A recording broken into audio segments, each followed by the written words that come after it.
Bank অ্যাকাউন্টের মতো দৈনন্দিন জীবনের কাজের ক্ষেত্রে আমরা বিকাশ, নগদ, রকেট ব্যবহার করে থাকি, কিন্তু বিকাশে আপনি 1000 টাকা উইথড্র করতে গেলে 18 টাকার বেশি চার্জ করে থাকি।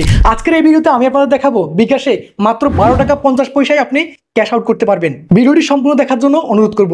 দেখছেন এআই টেকনোলজি, আপনাদের সাথে রয়েছি আমি আলমগীর। তো চলুন মূল ভিডিওতে জাম্প করি। সো প্রথমে দেখুন, আমি যদি এখন 1000 টাকা ক্যাশ আউট করতে যাই, আমার এখানে অনেকগুলো এজেন্ট নাম্বার রয়েছে। যে কোনো একটা এজেন্ট নাম্বারে আমি 1000 টাকা ক্যাশ আউট করব। এখানে আমি দিয়ে দিব 1000 টাকা দিয়ে দিলাম, নেক্সট বাটনে ক্লিক করব। সো এখানে দেখতে পাচ্ছেন 1000 টাকা ক্যাশ আউট করার জন্য 18 টাকা 50 পয়সা আমাদের এখানে সার্চ করতেছে। সেম প্রসেসে আপনি যদি এই টাকাটা আপনার যে কোনো একটা কার্ডে ট্রান্সফার করেন, এটিএম বুথ থেকে সম্পূর্ণ ফ্রিতে উইথড্র করতে পারবেন। তবে আপনার কার্ডে ট্রান্সফার করলে 12 টাকা 50 পয়সা কাটবে। সো এখন দেখুন, এই সেম টাকাটা আমি আমার কার্ডে ট্রান্সফার করব। কার্ডে ট্রান্সফার করতে গেলে হাজারে মাত্র 12 টাকা 50 পয়সা কাটবে। ওকে, এখান থেকে ব্যাকে চলে আসবো। বিকাশ থেকে কার্ডে টাকা ট্রান্সফার করার জন্য এখান থেকে সি মোড়ে ক্লিক করব। এখানে দেখতে পাচ্ছেন বিকাশ টু ব্যাংক, এখানে বিকাশ টু ব্যাংকে ক্লিক করব। ওকে, এখন উপরে অ্যাকাউন্ট নাম্বার রয়েছে, আপনি চাইলে অ্যাকাউন্টে ট্রান্সফার করতে পারেন, তবে আমি কার্ডে ট্রান্সফার করে ইনস্ট্যান্ট কার্ড থেকে তুলে ফেলবো। ওকে, দেখুন ভিসা ডেবিট কার্ড এই অপশনটিতে ক্লিক করব। এখানে আমাদের ডেবিট কার্ডের নাম্বার দিতে বলতেছে। সো এখানে আপনাদের ইসলাম ব্যাংক, ব্র্যাক ব্যাংক কিংবা ডাচ বাংলা ব্যাংকের যে কোনো যদি আপনার ডেবিট কার্ড থাকে, তাহলে সেই কার্ড নাম্বারটা দিতে হবে। আমরা আমাদের কাঙ্ক্ষিত কার্ড নাম্বারটা দিয়ে দিচ্ছি। সো এখন এখানে আমি আমার ডেবিট কার্ডের নাম্বারটা দিয়ে দিলাম। ডেবিট কার্ডের নাম্বারটা দেওয়ার পর এখন এখান থেকে আমি নেক্সট বাটনে ক্লিক করব, প্রসিডে ক্লিক করব। এখন এখানে টাকার অ্যামাউন্টটা দিতে হবে। আমি এখন বিকাশ থেকে আপনাদের 1000 টাকা আমার কার্ডে ট্রান্সফার করে দেখাচ্ছি। 1000 টাকা দিয়ে দিলাম, নেক্সট বাটনে ক্লিক করব। সো এখন এখানে দেখতে পাচ্ছেন সার্চ দেখতে পাচ্ছেন 12 টাকা 50 পয়সা।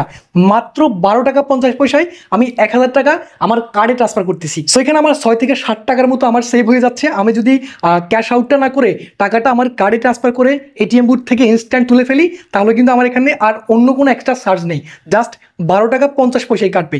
আমি এখন পিন নাম্বারটা দিয়ে দিব। ওকে, বিকাশের পিন নাম্বারটা দেওয়ার পর এখান থেকে কনফার্ম ইউর পিন এই অপশনটিতে ক্লিক করব। সো এখন দেখুন, আমি 1000 টাকা আপনাদের সেন্ড করে দেখাচ্ছি। ওকে, সো ফাইনালি টাকাটা পাঠানোর জন্য tap and hold for bKash to bank এই অপশনটিতে ট্যাপ করে ধরে রাখবো।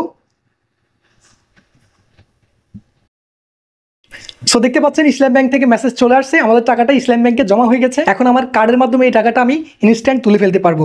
কত টাকা সার্চ করছে সেটা আপনারা এখানে দেখতে পাচ্ছেন।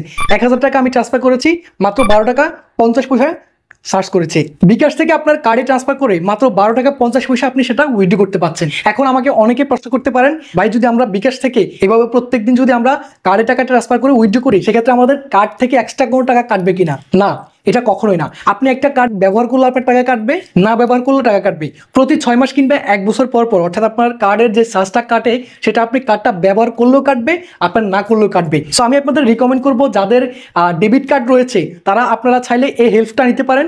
ডেবিট কার্ড থাকলে আপনারা 6 থেকে 60 টাকা এখানে সেভ করতে পারতেছেন।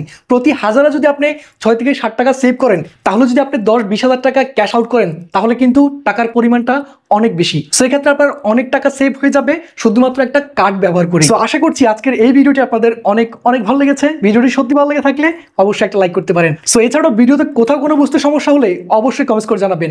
আমি আপনাদের প্রত্যেকের কমেন্টের রিপ্লাই দেওয়ার চেষ্টা করব। দেখা হচ্ছে খুব শীঘ্র আগামী ভিডিওতে।